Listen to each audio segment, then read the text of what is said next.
What is going on, everyone? Hope you are having a good day. Ruby Tuesday, the Blitz Breakdown. We are back.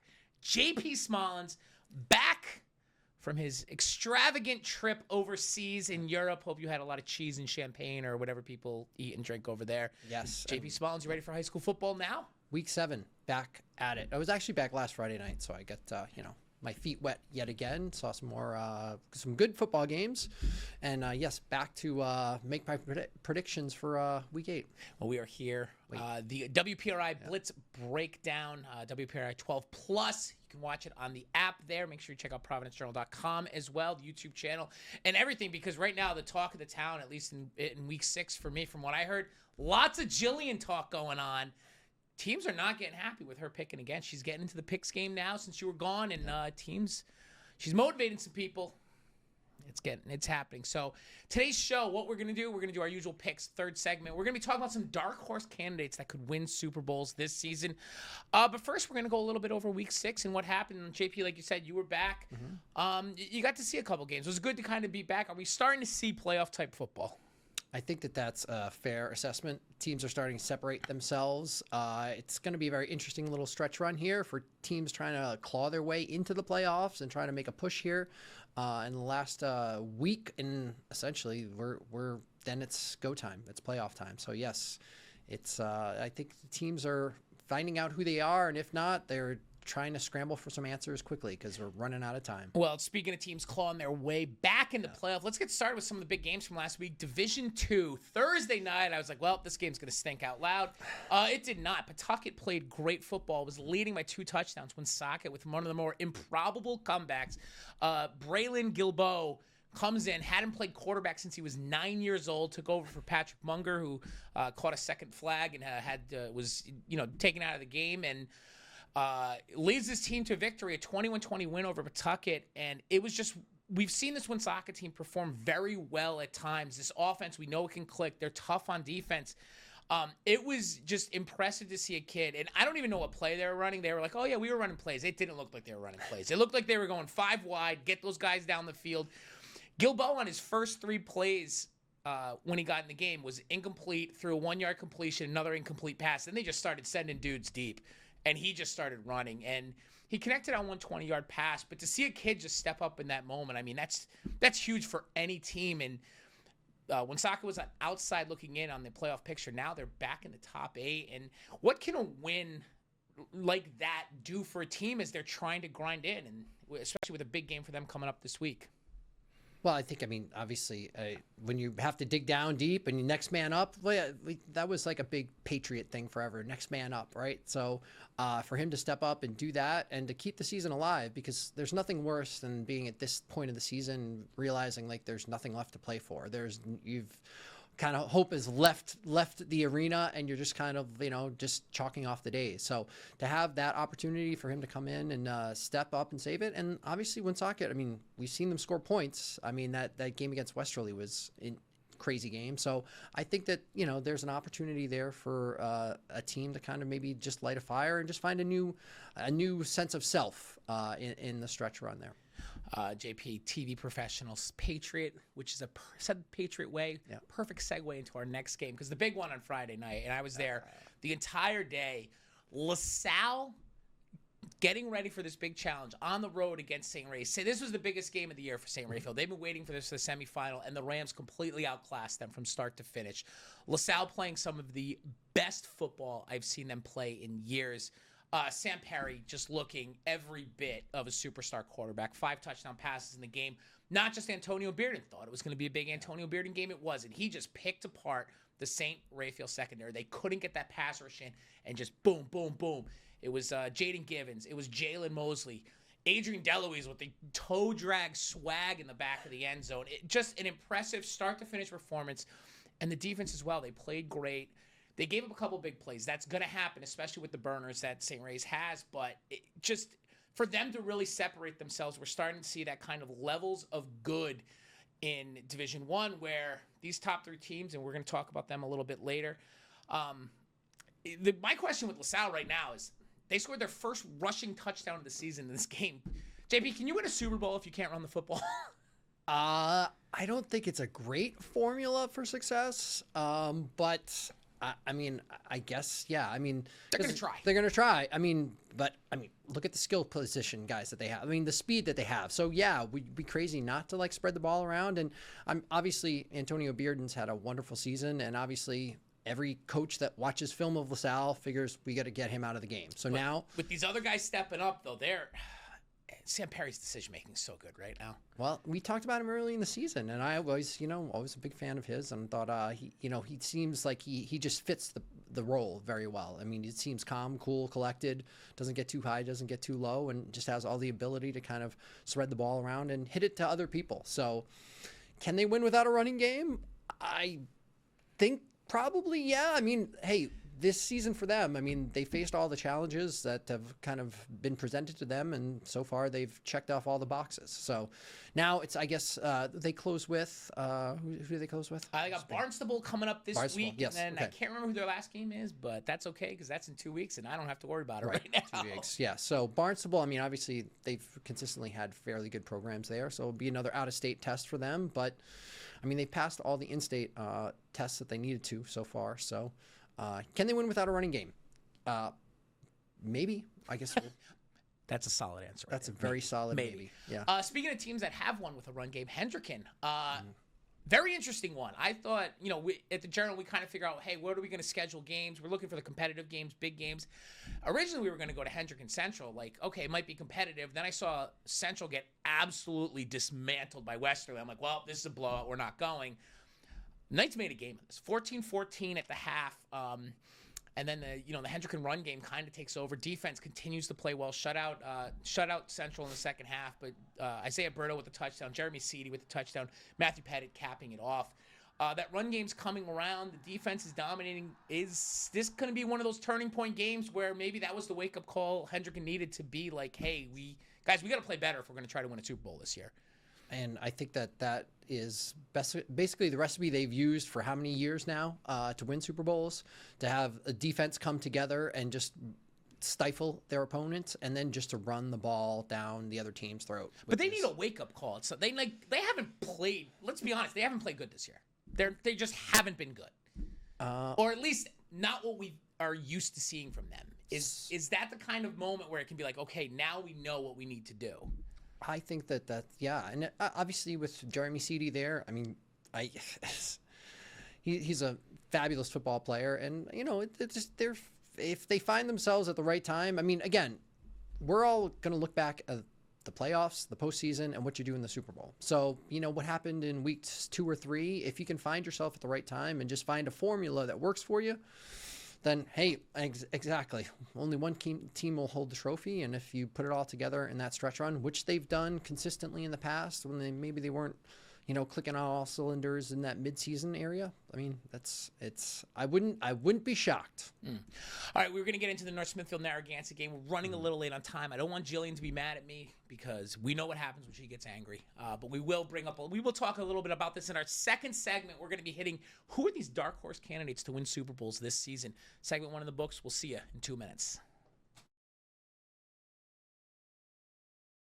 One segment in the books, 2 more to go here on the Blitz Breakdown WPRI 12+. You can also watch it on the Providence Journal website, providencejournal.com, as well as our YouTube channel here. I am Eric Rueb of the Providence Journal, the baldest guy in sports media, joined, as always, or at least when he's not in France, by JP Smollins, who dressed up very nicely for today's show. And JP, we're getting near playoff time. We've talked about it.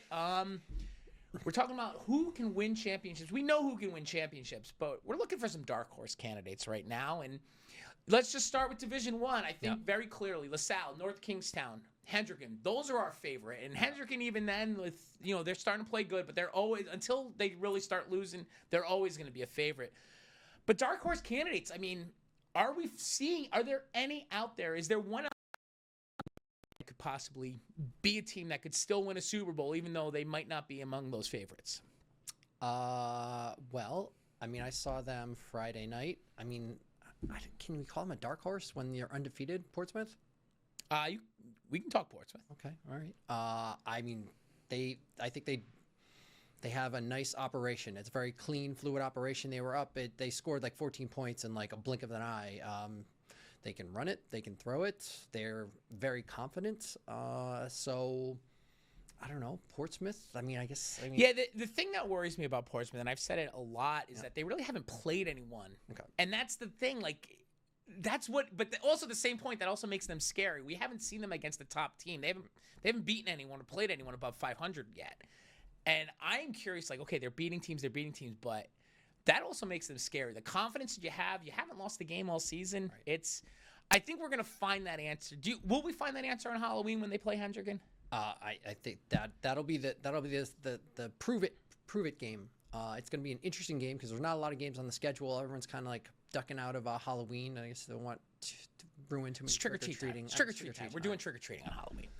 So will it be a trick or a treat for Portsmouth? Will they be kind of, they come back to earth and, be shocked to the system where you kind of like take one? But again, what happened last year when they played Hendricken? Yeah, and they've got the confidence. And you know what? Another team for me that I think they were among my favorites, and then watching them get beaten down last week, I think St. Raphael is now a dark horse. Okay. Their offense is tremendous. They can score. They can get it done. I love their defensive line. Mm-hmm. I love their offensive line.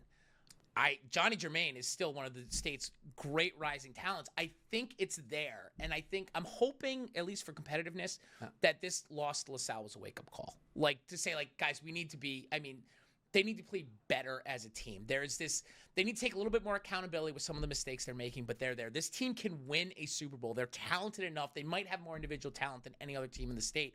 They just got to put it together. But it'll be interesting because I think we know the big three, but we'll keep an eye out for Portsmouth and St. Ray's and see what they can do as the season goes on. Mm-hmm. Division 2, I don't know how many favorites there are. We know there's Westerly because they've been blowing everybody out. Right. South Kingstown right now is doing things South Kingstown does. Is there a team in D2 that you're looking at that might be kind of sneaky? Kind of sneaky. Obviously, your alma mater, East Providence, has kind of been, I don't know, there've been times that they've, tough loss to South Kingstown on Saturday. I will say this. They played better than they did against Westerly. They did, so that was, the defense is there. Right. They can defend a little bit. How do they fix the offense? Is it... They couldn't run the ball against South Kingstown. And I just watched this, and I'm like, if they figure out this offense, they could do something. Ethan Vasquez, I believe, injured. It's gonna be tough to play without him. But this Isaac Rodriguez kid is becoming a budding star. He was our Blitz 12 Player of the Week last week. So. He can put up numbers, and I think that now that he's more in this kind of featured role in their backfield, I think it's going to make them very interesting. I still think they're good. Yeah. And I know I just saw them lose, and I know they didn't do anything on offense, but I still think this team is good. And this week is going to have to be one of those games. They're playing Moses Brown. They have to put up 35-40 in this game and just get some confidence going into the postseason. I'm looking at Woonsocket as a dark horse, and that might be crazy. I just like the makeup of this team. I think they're tough. I think they're big. I think they're strong. I like their quarterback. I like their running backs. They haven't played healthy the whole season. If they get their dudes back, they got 3 guys who haven't played, and if they come back, this Novans team is going to be tough. And tough is the theme in Division 3. Okay. Because we got Classical and Johnston, winging the ball all around. Mm-hmm. And we get this Poneganta team. Those are our favorites in D3. But there's a couple other teams that are kind of in the mix. Is there a team in D3 that you've seen where you're like, okay, they're kind of gritty. They might be able to win something? Well, speaking of seeing a team, what about North Providence? I don't know what to think of North Providence. The talent's there, right? Right. Well, they have a quarterback, they have a running back, they have some experience. Big kids. Yeah, experience, championship pedigree, if you will, from the last couple of years. I saw them in week 1 and they looked like absolute garbage. Then I saw them 2 weeks later and it's like, oh, they're playing football right now. Right. And one of the things the kids told me after the win over Central Falls, the game I was at, and they said, we weren't the same team then. There was a lot of finger pointing going on that first game, and now they've kind of come together. They got the best uniforms in D3 with these all yellow, the gold rush. Yes. Can we call Mountain Hope a dark horse? They lost their first 2 games by a combined 2 points. Right. They're not flashy. But what did they put up last week?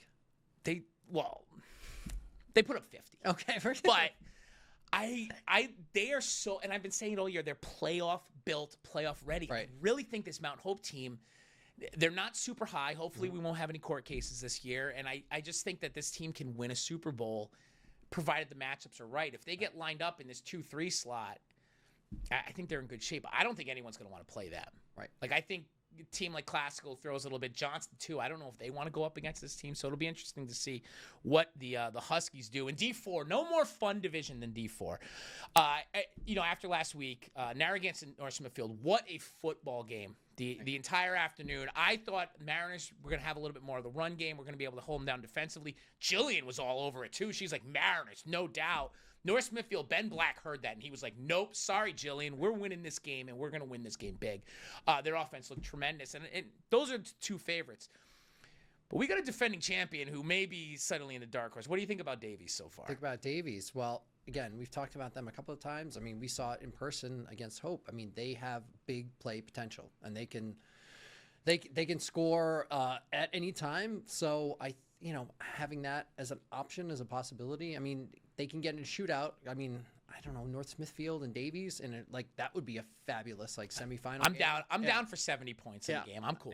Great, bring it on. I mean, obviously that, and again, championship pedigree. They've been there. It matters. It does, especially this time of the year, because you just start to really separate yourself. And if you're, I think mentally they're probably going to be in a pretty good place, and I'm sure they don't probably fear too many people. So nope, they're playing good too. Right. And offense is great, but you know what wins championships? Defense wins championships. And you know who's playing really good defense right now? Smithfield. Offense was a mess against North Smithfield. I was there. Did not look very good. Yeah. Last week struggled a little bit at Juanita Sanchez. Got a 12-6 win, overtime, gritty, tough. That's what Smithfield is. This team's playing defense pretty well. And I think temperatures getting to the 20s. Yes. They're going to be a tricky out. They're another tough team in that Division 4. The playoffs are going to be fun, and they're going to be here in about 2.5, 3 weeks. I don't even want to think about that because the cold weather stinks. But you know what doesn't stink? Our third segment. It's everyone's favorite segment. We're making picks. JP's thrilled. Yeah. Jillian's pumped. I'm ready to go. We'll be back in 2 minutes with your picks. We are back. Here on the Blitz Breakdown WPRI 12 Plus app, ProvidenceJournal.com, YouTube as well. I'm Eric Rueb, Providence Journal, basically wearing pajamas. JP Smollins here. He's in a shirt and tie. And I got a Masters logo on my shirt, though, so that kind of makes up for a lot. It's picks time. JP went on vacation. He's like, great, I don't have to make picks. Didn't have to stress, but guess what? Welcome to the Terror Dome. Yeah. We're doing picks again. And Jillian's picks gaining steam. She's going to be helping out. We didn't get any wrong, JP, while we were gone the entire time. It's incredible. The greatest streak in history of picks. Unmatched streak right now. And Division 1, interesting kind of slate of games. We got an interesting one on Saturday afternoon. Central traveling to take on Cranston West. West in 6th place right now, sitting at 3-3. Central 1-6. They need a win. I don't think they have enough RPI points to get into the top 6, but they want a little bit of momentum. I mean, what do you see? Who do you like? I mean, I would. Oh man, he left his. I know, right? Come on, JP. I kind of want to go for Central. I mean, we're being honest. He's wavering and out. I was doing the same thing in my brain. Because here's the thing: Central shows up desperate. If Central shows up and says we're going to play, we're going to win this game, they're going to win this game. But if they show up unmotivated and they're not ready to play, they're going to lose. Cranston West is a solid team. Right. Central seems to show up big against the big name teams. We saw it last week against Hendricken. They got beat in the second half because Hendricken's just a little bit better this year. But I think it's all in Central. And I think if they show up and they're ready to win, they're going to win this game. But West is playing real good football right now. Like, that's who are you taking, JP? I'm going to take Cranston West. As much as I was probably leaning towards Central, you just sort of convinced me back again. I mean, they've proved it. They've been consistently solid over the season. I mean, Central's going to be super desperate, so that's a dangerous kind of team to face, but I mean, the proof is in the pudding, right? 1-6. Hey, that's a great choice. Home game. Crowd's gonna be popping. This is a game, and they gotta win this. Homecoming, maybe? I have no idea. I'm too old for that stuff. But this should be an easy win for Cranston. I'm taking Central. Okay. I'm taking Central because they're gonna win this game because they're gonna play tough and they're gonna get it done. Jillian, who you taking? Cranston West. I'm the lone Knight Rider. Yeah. How you like that reference? No one under the age of like 30 knows what that means. Division 2 game. Big game here, Division 2. We've got Coventry, Woonsocket, playoff implications on the line. That makes things fun. The Ochres sitting in 9th right now in the RPI. Villanova's in 7th. They're going to be without their starting quarterback unless the appeal goes correctly. Regardless, tough game. Going to be some ugly football. I'm ready for it. Who are you taking? Well, I mean, we just talked up Woonsocket for like half the show, so like it would be kind of weird to just sort of. I'll tell you what, though, Andy Gervasini is getting these Ochre kids to play. Tough game. Run the football. You know what? I'm gonna let JP think and worry about this. You know who I'm taking. I'm riding with the Villanovans because they are my dark horse pick to win the Super Bowl in D2 right now. I'm still taking West to win the Super Bowl, but Woonsocket, I think they're going to get there. Okay, I'll take Woonsocket. Woonsocket. Let's see what Jillian says. Woonsocket. The Novans in a sweep. No pressure, Woonsocket. Right. They're a good football team. They need this to improve that seeding. Seeding's going to be crucial in these D2 playoffs.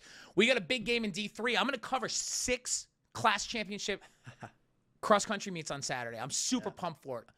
3 hours of sleep. Who needs to sleep? Cross-country. Then guess what I'm going to do? I'm going to go home, unload all my pictures onto my laptop. Then I'm going to head 5 minutes back down the road to Pontigansett. We got an undefeated Pontigansett playing undefeated classical. Rematch of last year's Super Bowl. Game of the week, game of the month, game of the millennium. JP, who you picking? It's an interesting one.